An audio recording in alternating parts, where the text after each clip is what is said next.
Louisiana has such a large percentage of its population either living in prisons or jails or who have interacted in prisons and jails. Louisiana has the highest incarceration rate in the world, and we are by nowhere near the safest community. So what we've been doing the same way for generations is not healing our communities. Incarceration has just been such a large part of my life. My high school boyfriend was arrested for a crime that he did not commit and did 10 years before he was exonerated. And I think seeing the impact it had on his life, on his family's life, on my life for so many years really drew me to working with people who are in prison. PJI was started, a group of lawyers got together. They represented people primarily on death row in their criminal cases, and they realized that there was a limit to that representation.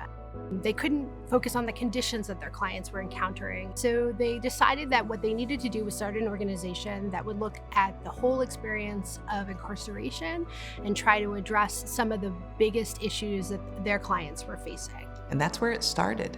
Looking at conditions of incarceration. It meant looking at the everyday lives of their clients who were on death row and what they needed beyond representation in their criminal matters. I was interested in working with this organization because I care deeply about the mission of the Promise of Justice Initiative. The issues that people write to us for really vary.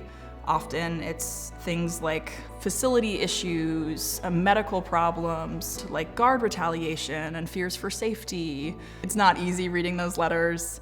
I knew that PJI was dedicated to doing work that was hard, the sorts of cases that required real courage to take on, and that was the team I wanted to be working with.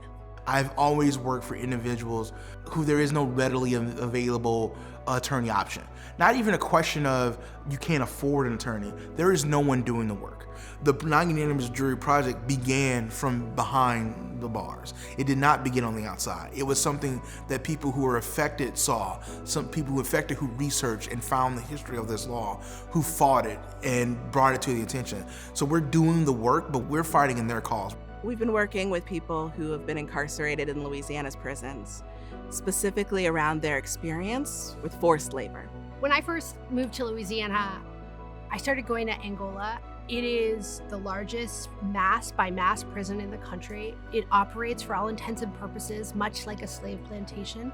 You see men on horseback holding shotguns over lines of men picking vegetables, soybeans, cotton, the fruits of chattel slavery. Many men have died working the fields in horrific conditions.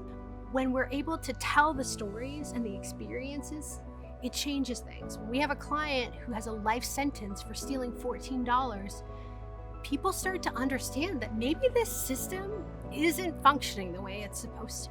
Justice is not simply, we caught someone. Justice is actually reviewing what happened, finding out why it was done, or to prove their innocence, to prove their freedom. True justice is doing that work, and PJI does that work. Justice to me means that it absolutely works for both people, but also for society itself.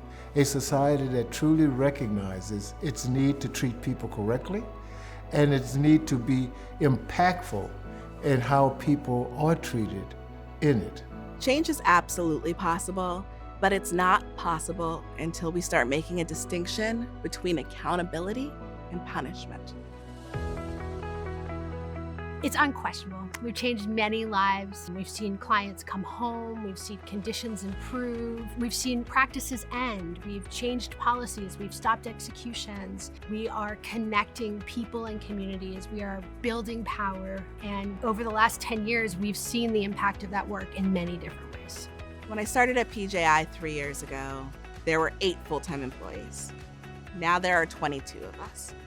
And we are working on changing the criminal laws. We are working on advocating for people in prison and with people in prison. I'm really proud to see the growth of this organization over the years, not just in the demonstrated victories of our cases and our work, but in just seeing the expansion of our work and our ability to do more with our time, I think has been really exciting for me. PJI allows me to fight, is that I am fighting to get rid of something that is simply fundamentally wrong. I come to work and I'm surrounded by 20 people who all give their all for this fight. When I started doing this work, people told me, don't go do that. If you go do that, you'll never be able to do anything else. You'll be marked for life as a person who supports criminals. And today, law firms are lining up to work with us on cases. Foundations are offering us enormous amounts of support. And so we've been really lucky that while we've been doing this work, our national awareness of how vital this is as a civil rights issue has really grown. It's incredible what can be done when people come together and just do the things that a community needs and be that resource.